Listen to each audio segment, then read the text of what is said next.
I've enjoyed convincing you that you're nothing, you're never going to be nothing, you came from nothing, and you'll never get out. You'll never be loved, you'll never be happy, you'll never be blessed, you'll never be free, you'll never get yourself together, you will never be nothing. I've enjoyed attacking him. As long as you stay over there and this stays over here, everything will be all right. But the moment you try to break away from where you came from and take over new territory, that's when all hell breaks loose in your life. What you fighting didn't start with you. Go back in your family. That devil's been in that territory for a long time. He doesn't want to leave the region. That devil isn't interested in you. He's interested in your territory. He's interested in your region. He's after your turf. He's after your stuff. There's something that you have that he wants, and he doesn't care about you. He says, I can use her. I can use a pig. I can use a goat. I can use a dog. I can use her sister. I can use his brother. I can use somebody close to them. It sounds like somebody else in here has some lying voices whispering in your ear, telling you what you can't do and what you can't be and what you can't have. And if you don't do it with me, it can't be done. The devil is a lie. You need to abort every voice that said you can't do it, you can't have it, you can't be it, you'll never get up, you'll never survive. The devil is a lie. Abort that thing. Push it out. Or it ain't gonna be no Holyfield fight dancing around. Oh no, I'm gonna bite you, I'm gonna kick you in your eye. I'll fight like a wild animal. I didn't come this far to let you take my stuff. You have accepted some things as normal and adjusted your way of life to accommodate something that was never meant to be. If you don't possess what's yours, the enemy will possess your land. See, when you start running from one thing, you're going to keep running from everything. That's why you need to stop running and face whatever you got to face and deal with whatever you got to deal with. Because if you run from Pharaoh, you're going to run from the serpent, you're going to run from love, you're going to run from life, you're going to run from responsibility, you're going to run.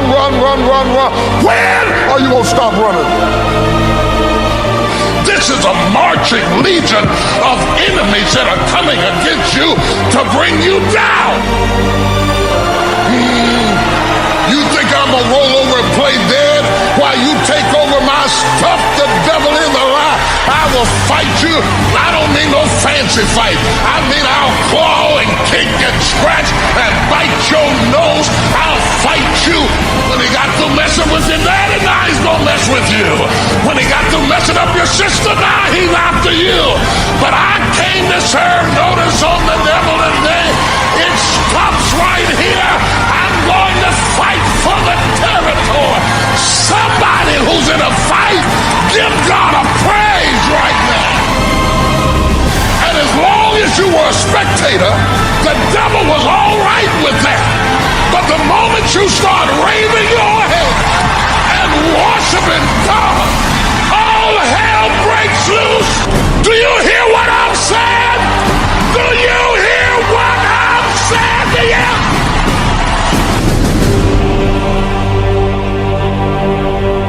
You gotta hear this.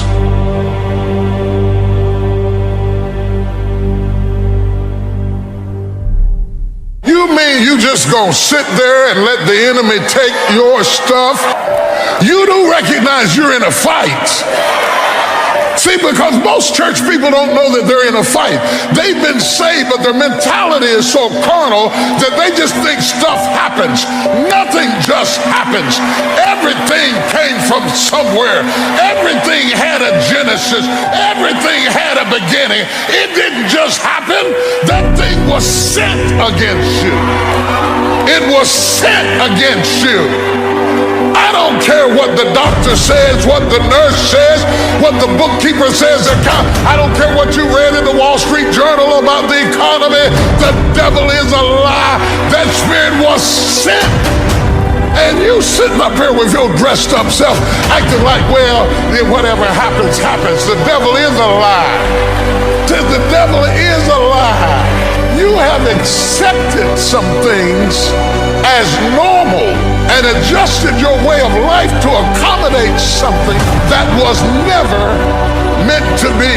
You mean you just gonna sit there and let the enemy take your stuff, take your life, take your family, take your son, take your daughter, take your grandkids? You just gonna lay back and let him have your job, have your influence, have your business? You just gonna hand it over without a fight?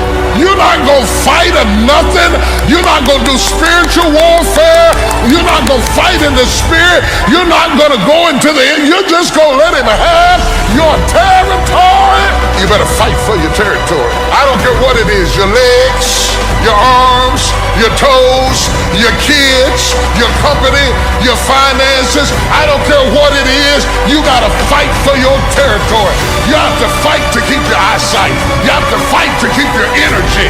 You have to fight to keep your movement. I mean, you have to fight for stuff that you used to take for granted. My God, do you hear what I'm saying to you? I say, I will fight.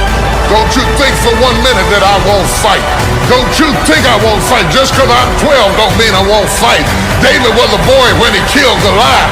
Don't let the fat fool you. I'm fat, but I'll fight. I'm gray-headed, but I'll fight. I'm a woman, but I'll fight. I'm an old man, but I'll fight you right now. Dad, I'll go. Oh my God, I mean I'll fight you right now. Don't give your territory over to the enemy. Now, in order to have territory, you have to have ownership.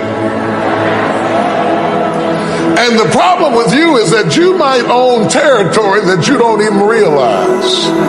That God has given you certain things up under your auspices and up under your authority that you've got to be prepared to fight for. Oh, y'all don't hear what I'm saying? And you're waiting, and you're waiting, and you're waiting, and you're waiting tired. Does anybody know what it's like to be tired?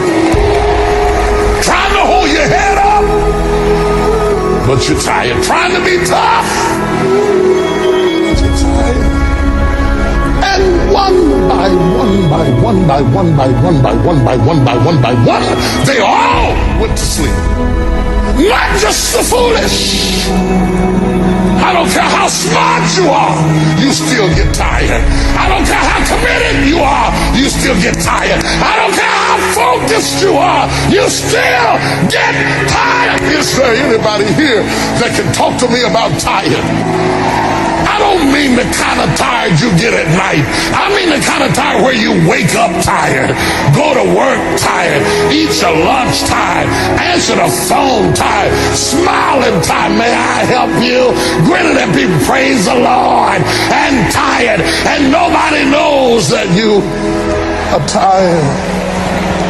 Some of you don't understand why you are so tired right now, but you don't realize you're just counting your workload from what is happening right now. But you have to remember that the oil started burning when you started hoping. It didn't just start when you started doing. It started when you started believing something is about to happen in my life. I'm going to get up. I'm going to go forward. I'm going to get out of this. And all of a sudden the oil is burning. You have to burn some oil to be able to wait. The Bible said, they that wait upon the Lord shall renew their strength. They shall mount upon wings like eagles. They shall run and not be weary. They shall walk and not faint. You have to be tough to wait. You have to be tough to work all day and go to school at night. You have to be tough to take 2 part-time jobs and put them together and try to make it do. Oh, y'all don't understand what I'm talking about. You have to be tough to start a service in a storefront with 2 members and the bills are higher than you got. You have to be tough. Is there anybody in here that's gone through a tough time in your life and you were waiting on a breakthrough to occur in your life? Yeah. Same place. They all were waiting. They all went to sleep. You couldn't tell who was wise and who was foolish until the cry was made. The thing you've been waiting on is coming.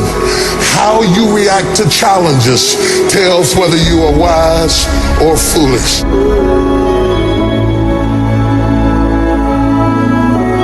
And you will never completely be healed or whole until you change the voice inside of your own head.